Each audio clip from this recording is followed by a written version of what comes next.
तो दोस्तों, ये हमारे नए सीज़न का सबसे पहला एपिसोड है and that's for the reason मैंने सोचा कि पहला एपिसोड है तो क्यों ना श्री गणेश के साथ ही इसका श्री गणेश किया जाए. So, this podcast has a lot of stories about Ganesh, उनकी कुछ नेम टर्म्स के बारे में, कुछ उनके सीक्रेट्स के बारे में, कुछ उनकी मेमोरीज़ के बारे में, जो हमारी और आपकी लाइफ में बहुत ज़्यादा इम्पॉर्टेंट जगह रखती हैं. एंड मोस्ट इम्पॉर्टेंटली, जो गणेश चतुर्थी का त्यौहार आज हम मना रहे हैं, उसका थोड़ा सा सिग्निफिकेंस हम इस पॉडकास्ट में समझेंगे. सो आई होप आपको ये पॉडकास्ट अच्छा लगे, ये एपिसोड अच्छा लगे. And if you like it and if you enjoy this episode, then share it with your friends and subscribe to this The Page Talks channel. And don't forget to follow it on Spotify and Ghana. So enjoy this episode and have fun.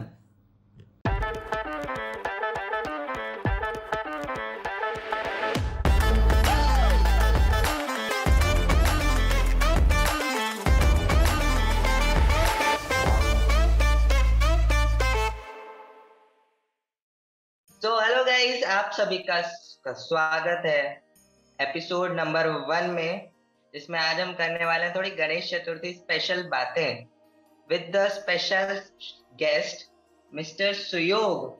आपका नाम क्या है, सुयोग है या सुयोग्य है? Actually मेरा नाम सुयोग्य है, बट आम जनता के लिए थोड़ा ये आसान हो बोलने के लिए, इसलिए मैंने अपने नाम को बाइसेक्ट करके छोटा कर दिया है. तो it's Suyog. And hey everyone, आप सभी का स्वागत है एक गणेश चतुर्थी स्पेशल एपिसोड में, जहां पर मैं फीचर हो रहा हूँ दीपेश टॉक्स पे. और काफ़ी सारी बातें होने वाली है बिकॉज पर्सनली मेरे लिए गणेश चतुर्थी काफ़ी स्पेशल है, बचपन से और अभी भी. एंड जो बप्पा का जो एग्जिस्टेंस है मेरी लाइफ में, वो काफ़ी स्पेशल रहा है. So yeah I am looking forward to it. Let's first introduce Ganesh ji. आपके लाइफ में क्या मीनिंग रखते हैं? गणेश जी का जो मीनिंग है एक्चुअली उनका सिग्निफिकेंस बचपन से है मेरी लाइफ में. अगर उनको देखा जाए कि मैं किस तरह से देखता हूँ, तो मैं उनको as a symbol of hope, उम्मीद की किरण है वो मेरे लिए. और दूसरा जो नाम उनके लिए मेरे दिमाग में आता है वो है विघ्नहर्ता. बिकॉज कभी भी कुछ भी होता है या फिर जब कभी भी हम कुछ भी नया काम करते हैं, तो हमारे पुराणों के हिसाब से सबसे पहले गणेश जी की पूजा की जाती है.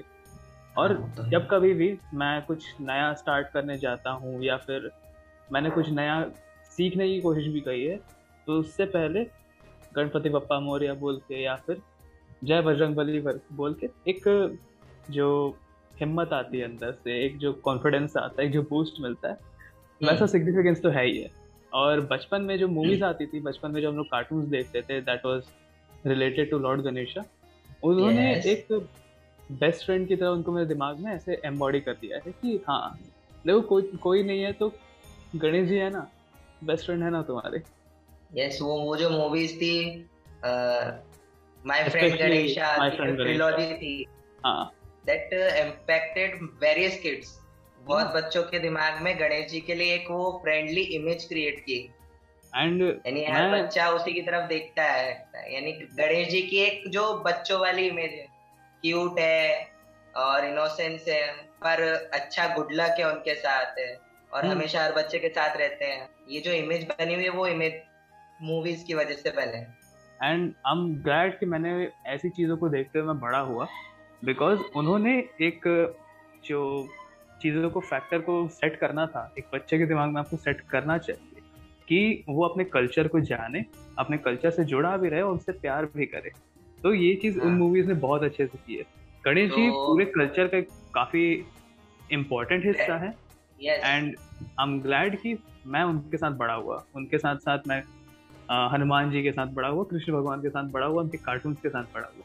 तो उन्होंने मुझे एक तरीके से जोड़े रखा अपने रूट से. Of course, because Ganesh ji एक ऐसे भगवान है जो पूरे ऑल ओवर इंडिया में पूजा जाते हैं.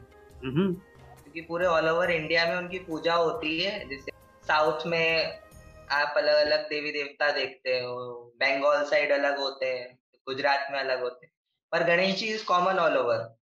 वेल मैं इस चीज को थोड़ा सा क्लैरिफाई करूंगा कि यस जो भारत के हर एक जो डिस्ट्रिक्ट है या फिर हर एक जो स्टेट है उसमें एक अलग देवता को माना जाता है, लाइक उनका एक इलाका टाइप। जैसे जैसे यस बंगाल में आप देखोगे तो आपको प्रोमिनेंटली माँ दुर्गा की देवी पूजा मिलेगी। आप उड़ीसा जाएंगे तो आपको लॉर्ड जगन्नाथ मिलेंगे। आप साउथ में यस जाएंगे तो आपको वेंकटेश मिलेंगे। नॉर्थ में जाओगे तो आपको भोलेनाथ मिलेंगे। तो यस और हाँ, अगर आप महाराष्ट्र जाओगे तो वो गढ़ है गणपति बप्पा मोरया गणपति का। का जी हाँ। तो कहा जाता है कि लाइक जो मराठास थे हिस्टोरिकली, यस मराठास ने सबसे पहले इन चीज को गणेश जी को और माँ भवानी को पूजना शुरू किया, बिकॉज ताकि वो बाकी के जो आगे वाली पीढ़ी है उसको उस कल्चर से जोड़े रख सके, उस वॉरियर कल्चर से जोड़े रख सके जो हमारे पास बहुत पहले से हमारे साथ खून में जुड़ा हुआ है। एंड यस उसी कारण से आपको मराठी जो लोग हैं, जो मराठी कल्चर है, उसमें गणेश जी का इन्फ्लुएंस काफी ज्यादा हाई मिलेगा, सबसे ज्यादा मिलेगा actually. And do you know कि पूरे इंडिया में गणेश जी का इफेक्ट शायद उसकी वजह से और स्ट्रांग हो गया, बिकॉज जो ब्रिटिशर्स थे, तो ब्रिटिशर्स के पहले अपनी हिस्ट्री बुक्स में अपन को पढ़ाया जाता है कि जो मुगल्स थे, डायरेक्ट मुगल से ब्रिटिशर्स के पास कंट्रोल चला गया। हाँ, बट इन एक्चुअल हिस्ट्री क्या हुआ, जो मराठा थे उन्होंने मराठास मुगलों ने से मुगल्स को हराया। पूरे मुगल से इंडिया को टेक ओवर कर ही लिया था। देन वो लेकिन ब्रिटिशर्स खीर खाने आ गए बीच में। एक्चुअली में हुआ यही था कि लाइक जो मुगल सल्तनत को हराने का और खदेड़ने का देश से बाहर सबसे बड़ा काम था मराठा एम्पायर ने किया था, जिसका यस अगर कहा जाए जो स्ट्रेच हुआ था वो अराउंड अफगानिस्तान तक जा ही चुका था ऑलमोस्ट। हाँ लेकिन जब कहा जाता है कि जो एम्पायर जितना बड़ा होता है उसमें इंटरनल कॉन्फ्लिक्ट, जो अंदरूनी लड़ाई है, उसके भी आसार बढ़ जाते हैं, जो हुआ मराठा एम्पायर में, एंड जिसका फायदा उठाया अंग्रेजों ने। एंड दस यस हाउ हमारा जो मराठा एम्पायर था, ग्रेट मराठा एम्पायर था, वो खत्म हो गया। ऑब्वियसली वो ब्रिटिशर्स के जो उन्होंने पॉलिसी लगाई थी डिवाइड एंड रूल, वो सक्सीड वो तो काम करती ही थी। आप उसके साथ साथ ये भी चीज़ है। एंड गणेश चतुर्थी का जो सिग्निफिकेंस है वो Yes. हमारे आज़ादी में भी था, क्या आप जानते हैं? नहीं। एक्चुअली आपने लोकमान्य तिलक का नाम तो सुना ही होगा। यस, उन्होंने गणेश चतुर्थी के सेलिब्रेशन स्टार्ट किए थे। जी हाँ, तो 1928 के अराउंड में उन्होंने इस चीज़ का शुरुआत किया था, सो दैट Yes. कि लोग एक तरीके से एक मास गैदरिंग हो, लोग जहाँ इकट्ठा होते हैं वहां पर ताकत होती है। क्योंकि देखो, आइडिया में चाहे जितनी ताकत हो, आइडिया अगर भीड़ को जुटा सकती है, आइडिया अगर एक भीड़ को ताकत दे सकती है, तो वो आइडिया बहुत ज्यादा पावरफुल। तो गणेश चतुर्थी एक रिलीजियस फेस्टिवल की तरह उन्होंने शुरू किया, लेकिन उसका एक हिडन मीनिंग था कि वो लोगों को एक साथ लाना चाहते थे, सो दैट अगर लोग यूनाइटेड हो जाएंगे तो they can overthrow anybody who is trying to rule them. And उसमें लोकमान्य तिलक काफी ज्यादा सक्सेसफुल भी हुए। एंड डू यू नो, उनको मास गैदर सिर्फ दो तरीके की लोगों की डिवाइडेशन को करना है। एक ब्राह्मण्स और जो नॉन ब्राह्मण्स थे उनको कलेक्ट करना था। तो उन्होंने उनका जो प्राइवेट पूजा होती थी उनकी, उन्होंने एक पब्लिक इवेंट क्रिएट किया उसके आउटसाइड। और जो गणेश जी हैं वो गॉड ऑफ लक है, गुडनेस है, ऑस्पिशियसनेस है। तो उन्होंने के भी है। हाँ, तो उन्होंने इसलिए गणेश चतुर्थी को स्पेशली चूज किया ताकि ये एक अच्छे खासे इम्पैक्ट को क्रिएट कर सके। क्योंकि जितना नॉन वॉलेटाइल गॉड इम्पैक्ट होता है उतना ज्यादा मास कलेक्शन इजी होता है।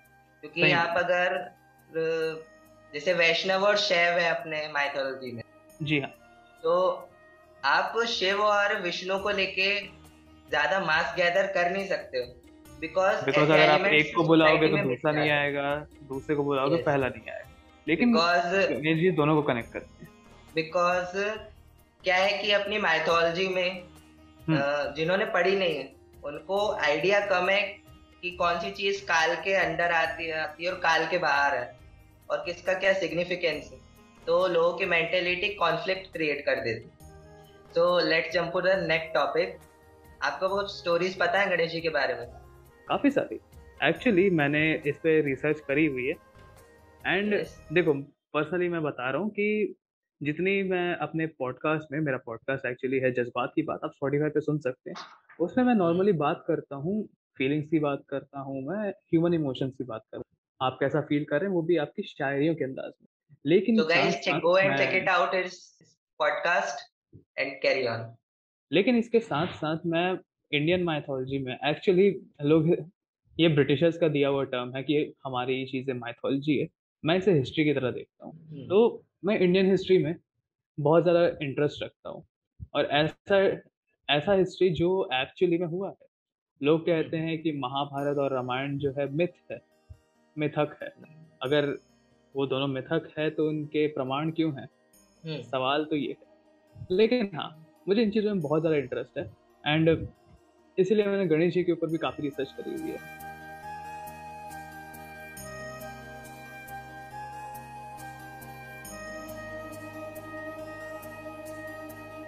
जैसे विष्णु जी के 10 अवतार थे, जो मेन 10 अवतार हम जानते हैं, उसी के साथ साथ गणेश भगवान ने भी अपने 8 फॉर्म, 8 रूप उजागर किए हैं और कहा जाता है कि उन्होंने अपने जो 8 रूप लिए हैं वो एक्चुअली इंसान के जो 8 सेल्फ डिस्ट्रक्टिंग हैबिट्स हैं उनको खत्म करने के लिए लिए एंड उसमें से जैसे आपने काफ़ी सारे नाम सुने होंगे, वक्रतुंड, एकदंत, महोदर, गजानन, लंबोदर, ये सारे जो नाम हैं ये सारे उनके फॉर्म, और इन्होंने ही अलग अलग जो हमारी सेल्फ डिस्ट्रक्टिव हैबिट्स हैं, जैसे कि लालच हो गया, ग्रीड, मोह, लोभ, क्रोध, काम और अहम, जो जिसमें आप ईगो की बात करते हैं, ये सारी चीज़ों को मिटाने के लिए इन सबको एक अलग अलग कहानी दी गई है, एक अलग अलग असुर से रिलेट किया गया है और उस असुर को मिटाने के लिए गणेश जी ने ये अलग अलग फॉर्म दिए।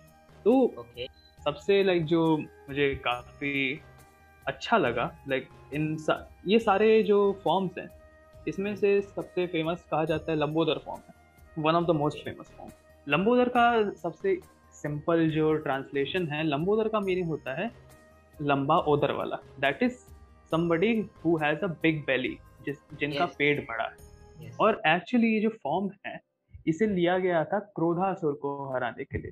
क्रोधासुर एक ऐसा दानव था जो एक्चुअली शिव जी के गुस्से से उत्पन्न हुआ था, पैदा हुआ था, एंड उसको एंड शिव जी का एक्चुअली गुस्सा तब आया था जब ये एक्चुअली इवेंट हुआ था समुद्र मंथन का, जिस समय विष्णु जी ने मोहिनी रूप लिया था और जिसको देखकर या जिसके कारणवश शिव जी को गुस्सा आया था और उसके कारण ये दानव पैदा हुआ।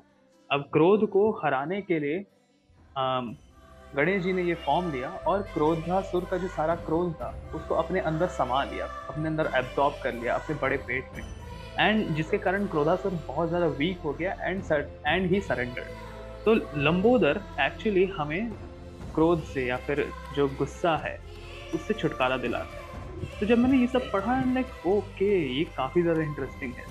जैसे एक और है कि विघ्नहर्ता कहा जाता है, द रिमूवर ऑफ ऑब्स्टेकल्स।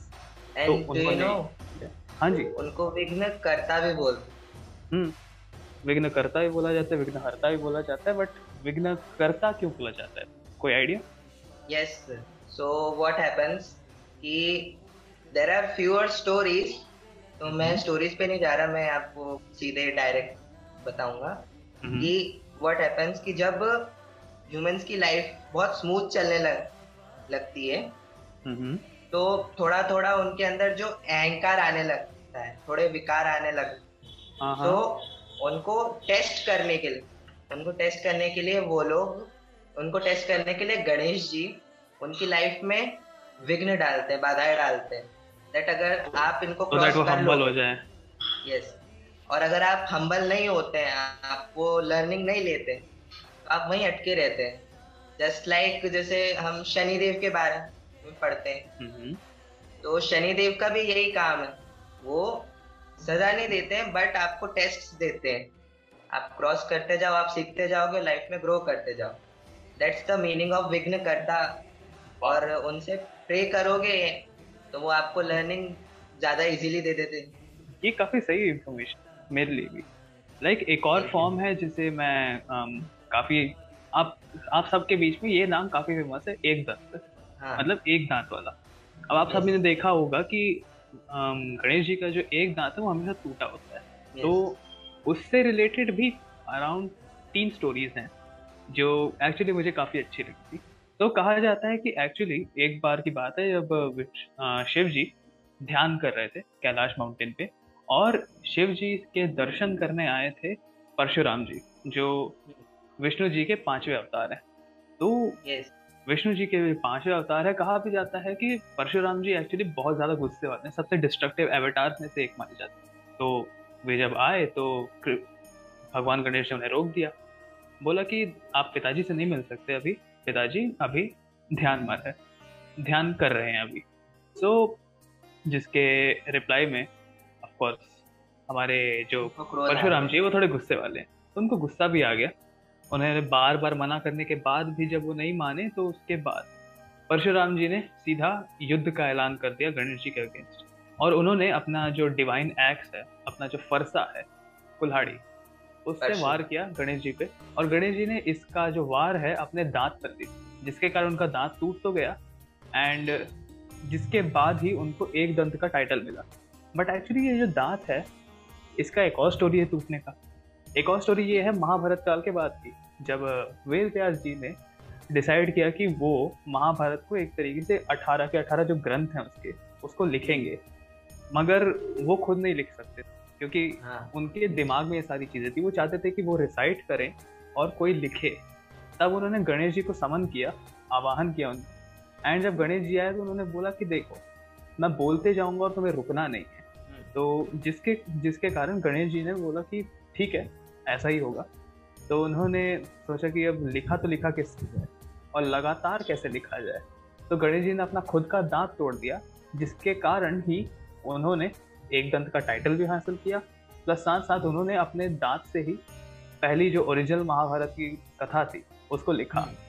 एक और चीज है कि ये जो नाम है एक दंत, एक्चुअली इसका जो मीनिंग है, एक और मीनिंग कहा जाता है द सुप्रीम ट्रूथ, मतलब जो शाश्वत सत्य, हिंदी में थोड़ा और प्योर में बोला जाए। ये जो रूप है हमें माया से बाहर निकालता, माया को खत्म करता है। माया मतलब क्या? जो हमारे सामने डिल्यूजन्स होते हैं, मटेरियल इल्यूजन है, इल्यूजन्स होते हैं। हाँ, तो माया को हराने के लिए एक दंत का जो फॉर्म है भगवान गणेश ने लिया था। तो ये जो 3 स्टोरीज थी इस स्पेशल फॉर्म के अराउंड थी, एंड काफी सारी स्टोरीज है बट वो एपिसोड काफी लंबा हो जाएगा, इसके लिए मैं पर्सनली एक और एपिसोड बनाऊंगा। So, which one is the favorite form? आपको सबसे ज्यादा कौन सा फॉर्म पसंद है? मेरे लिए थे, मैं कहूँगा गजानन।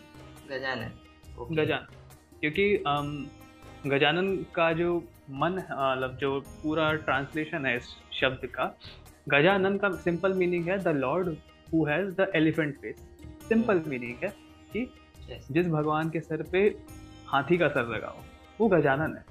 और गजानन के साथ साथ उनका एक जो टाइटल है गणपति, गणपति का जो एक बोलचाल वाली भाषा में मीनिंग होता है वो है कि गणों के पति हैं, विच मीन्स कि वो गण मीन्स लोग होते हैं और लोगों के लीडर हैं, वो स्वामी हैं। इसी वजह से उनको जो महाराष्ट्र रीजन है वहाँ पर बहुत ज़्यादा हैवीली पूजा जाता है, because people look up to him for that.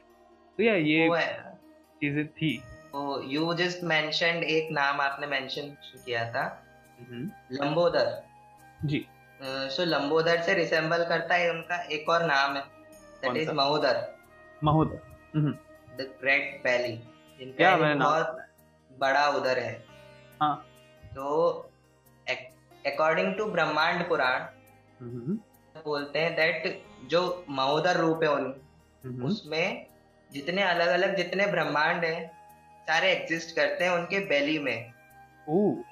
That's why उनको महोदर कहते हैं। और महोदर का जो फॉर्म है उनका, वो एक्चुअली हमें मोह से छुटकारा दिलाता है। ये मैंने रीड किया हुआ था, क्योंकि उन्होंने मोहासुर नाम के एक दानव को हराया था। एंड एक और पॉइंट है कि जो विष्णु जी हैं उनके उदर में भी पूरे ब्रह्मांड समाये हुए हैं। ऐसे So Vishnu ji Ganesh and से Vishnu ji resembles there.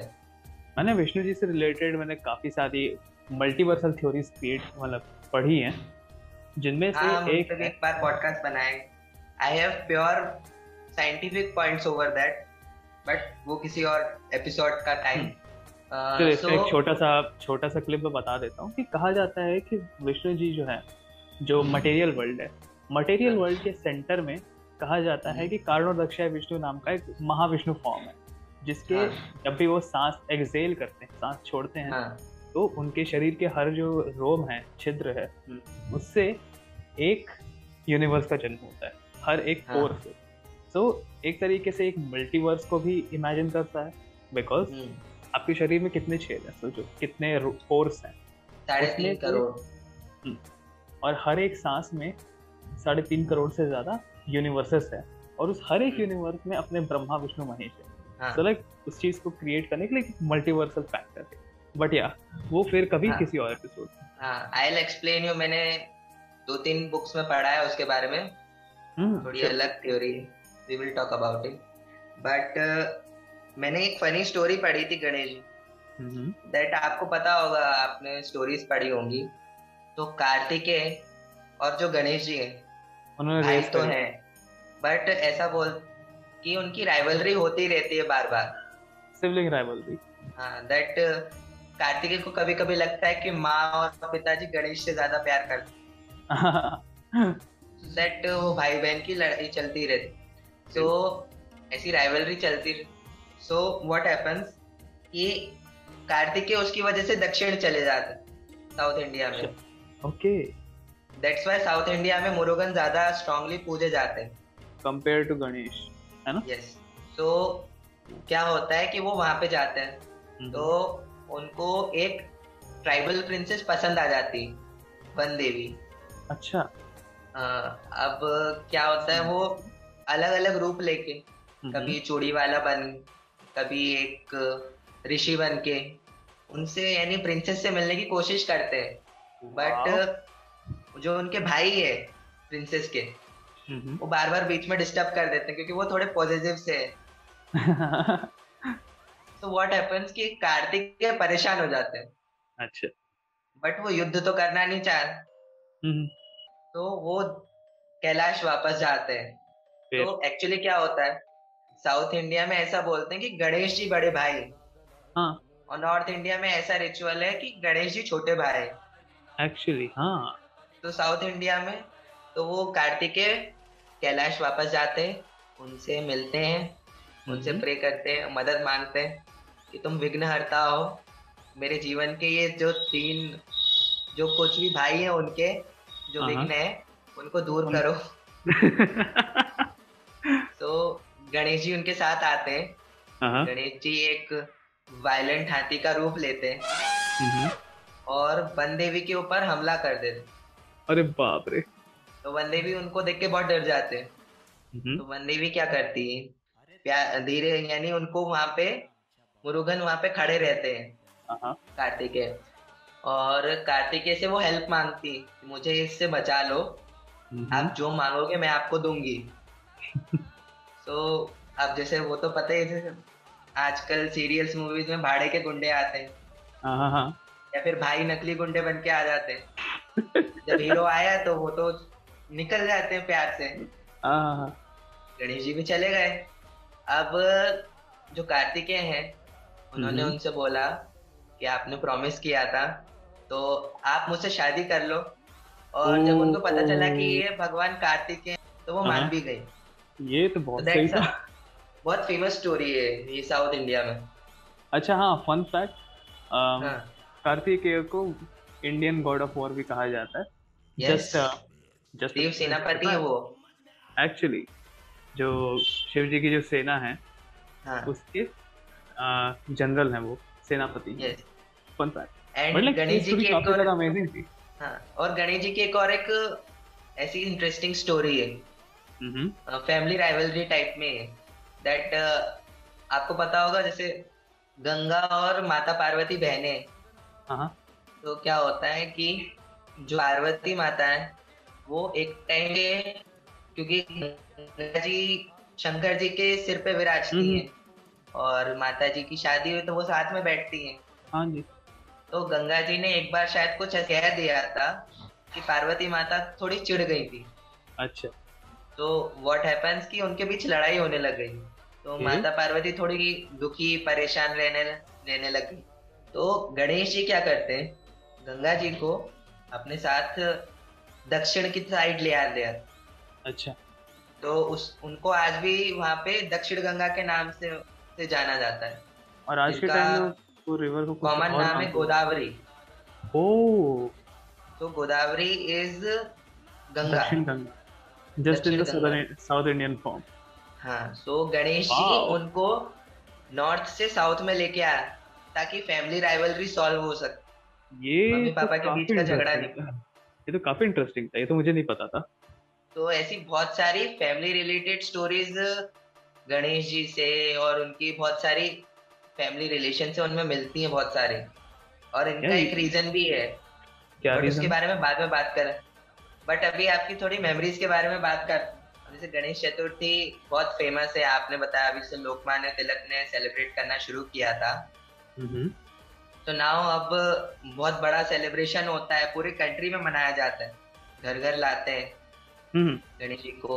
कोई 2 दिन, कोई 10 दिन, कोई 7 दिन रखते हैं अपने घर में। हमारे यहाँ इंदौर में तो बड़ी झांकी निकलती है जिस दिन वो जाते हैं, पूरी जुलूस निकलता है झांकियों का, और यहाँ की बहुत ज्यादा फेमस है वो। अनंत चतुर्दशी को जब भी झांकी निकलती रात को 10-11 बजे से सुबह 3-4 बजे तक निकलती रहती हैं, जो अलग अलग बड़े बड़े जो ऑर्गेनाइजेशन से उनकी, इसमें अलग अलग भगवानों के कृत्य स्टोरीज को एक इमेज या फिर मॉडल फॉर्म में डिपिक्ट करने की कोशिश करते हैं। और हमारे यहाँ ऐसे पंडाल जैसे बचपन में लगते थे। सो देयर आर मूवीज की वजह से अपन गणेश जी के लिए तो ज्यादा फैसिनेटेड रहते ही थे। और जो अलग अलग त्योहार आते हैं तो उनमें सबसे ज्यादा स्पेशल फिर गणेश जी का ही लगता है, क्योंकि उनकी अपन ने मूवीज ज्यादा देखी है ऐसी फ्रेंडली किड्स के साथ। सही सही बात, सही बात। एक्चुअली मैं खुद बचपन में जब था ना, तो मैं गणेश चतुर्थी का एक्चुअली हर साल वेट करता था, लाइक डेस्परेटली, कि कब मैं और पापा जाएं, मैं गाड़ी की टंकी पे बैठूं, एंड जब लाइक हम अपनी पसंद का एक बढ़िया मिट्टी का हम वो लेकर आए, मूर्ति उनकी लेकर आए, और मैं बढ़िया पीछे बैठ जाऊं गाड़ी के, फिर बाइक में पीछे बैठूंगा, पापा चला रहे हैं और मैं अपने हाथ से लाइक ऐसे पकड़ के रखा हूँ, जकड़ के रखता था कि कुछ भी हो जाए, अरे मैं गिर जाऊं चलेगा, लेकिन वो मूर्ति नहीं पीछे ही। हाँ, तो लाइक ऐसा कनेक्शन था मेरा उनके साथ। और ऑफ कोर्स जब मैं पहली मूवी देखी थी ना मैंने, ओ माय फ्रेंड गणेश, तो जो उसमें लास्ट सीन रहता है ना, जब उनका जाना रहता है, तो मैं काफी इमोशनल हो गया था उसके लिए। वो मसल्स पूरे चेहरे के ऐसे, खुद हम नहीं रोना चाहते पर वो उनको आ ही जाता है रोना। रोने पे मजबूर कर देती है वो मूवी, क्योंकि उनको जाता देख बुरा लगता है, बहुत बुरा लगता है, स्पेशली बच्चे ज्यादा कनेक्ट कर। हाँ, तो मैं बहुत ज्यादा रोता था, no doubt, I'll be honest। मैं स्पेशली उस पिक्चर के निकलने के कई सालों तक मेरे ऊपर उसका इफेक्ट रहा।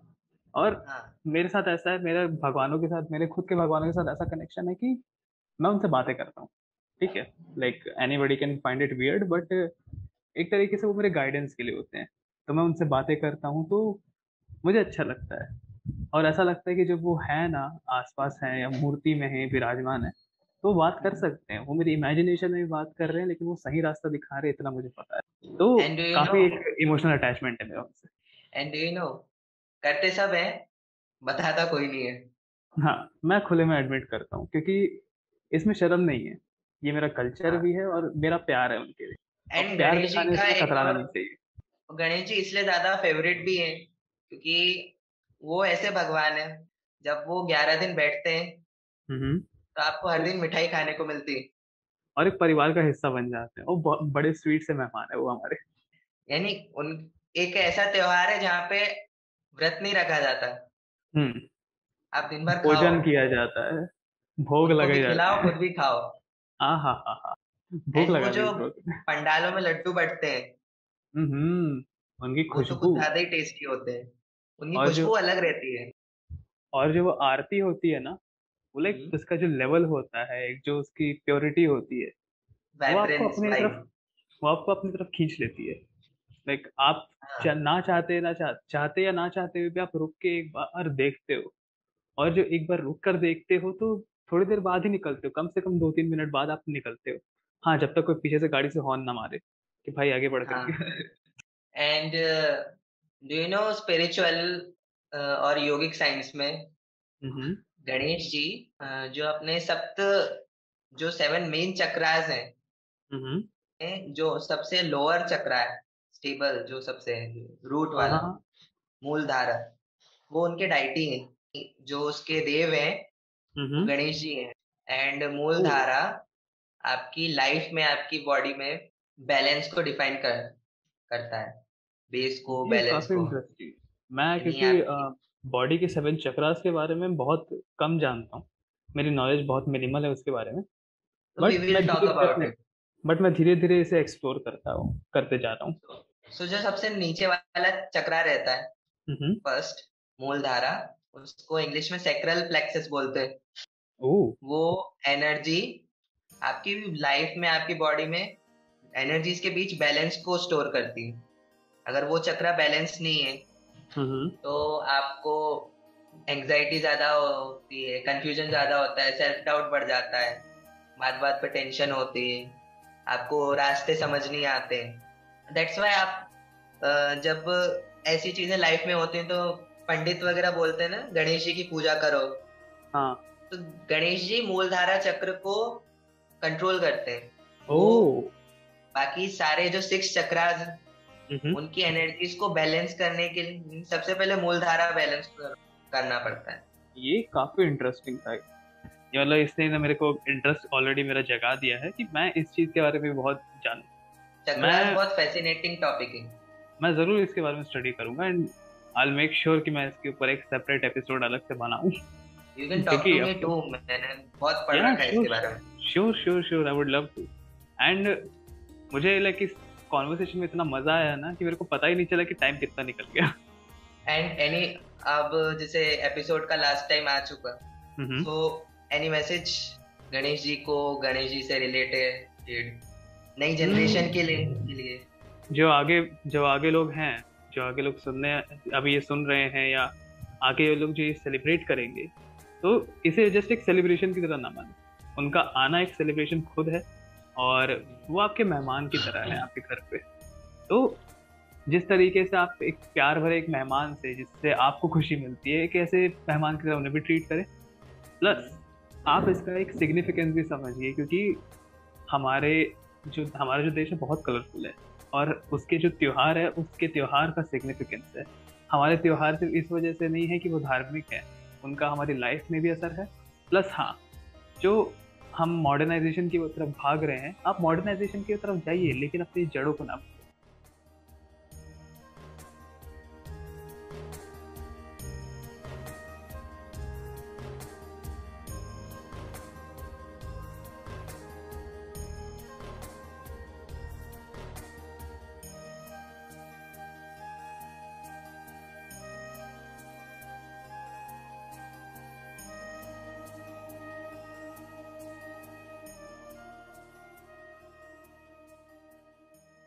So, guys, this is the loveliest podcast with the most friendly guest सुयोग, जिन्होंने बहुत सारी स्टोरीज हमारे साथ शेयर करी, and we have discussed about Ganesh ji. And future में ऐसे और एपिसोड्स उनके साथ बनाएंगे, एंड ऐसे और एपिसोड्स आने वाले हैं। कुछ सोलो होंगे, कुछ मेरे साथ होंगे, और कुछ मेरे कैरेक्टर्स के साथ होंगे, और कुछ गेस्ट्स के साथ भी होंगे। So hang on for such episodes जहाँ पे आपको spirituality, dark elements of Indian mythology, थोड़े एनर्जी सीक्रेट्स, योग, एंड ऐसे ही बहुत सारे टॉपिक्स के बारे में, साइंटिफिक, साइकोलॉजिकल और लोगों के जो पर्सपेक्टिव्स हैं उनके बारे में जानने को मिलेगा। So subscribe to our channel and don't forget to follow us on Spotify and Gaana. Thank you.